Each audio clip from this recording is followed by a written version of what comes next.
Polisi pastikan tak ada DNA ayah di TKP kasus anak bunuh ibu di Medan. Tim Laboratorium Forensik, Lab4, Polda Sumatera Utara menyatakan telah memeriksa DNA di lokasi kasus Al, 12, yang diduga membunuh ibunya, F, 42, di kota Medan.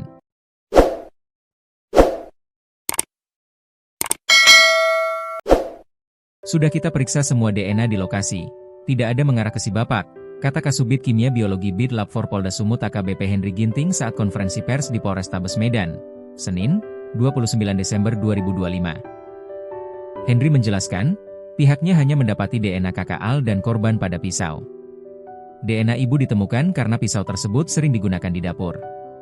Sementara itu, DNA kakak ditemukan karena tangannya sempat tersayat saat berupaya merebut pisau dari genggaman Al. Selanjutnya darah dari lantai 1 menuju lantai 2, itu adalah DNA kakak. Di dalam kamar lantai 2 tidak ditemukan DNA selain kakak, ucap Henry. Kronologi kejadian Kapolrestabes Medan Kombes Kelvin menyampaikan, sebelum kejadian, korban tidur bersama dua anaknya di kamar lantai 1.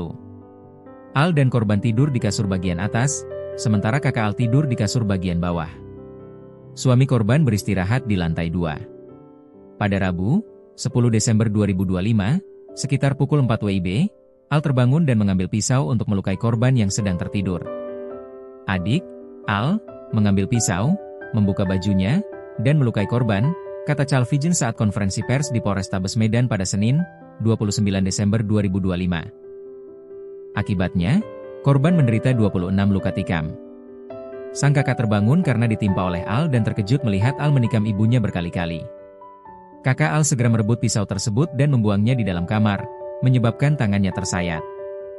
Al kemudian beranjak ke dapur untuk mengambil pisau kecil. Saat Al hendak masuk kembali ke kamar, sang kakak menutup pintu sehingga pisau yang dipegang Al terjatuh. Panik melihat ibunya bersimbah darah, sang kakak berlari ke lantai 2 untuk membangunkan ayahnya. Al menyusul ke lantai 2 dengan kondisi sudah mengenakan baju dan memeluk ayahnya.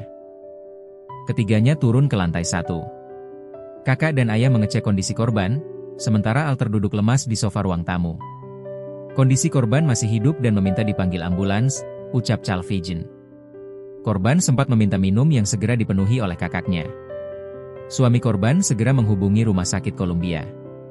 Menunggu ambulans, korban kembali dibaringkan di tempat tidur. Sekitar pukul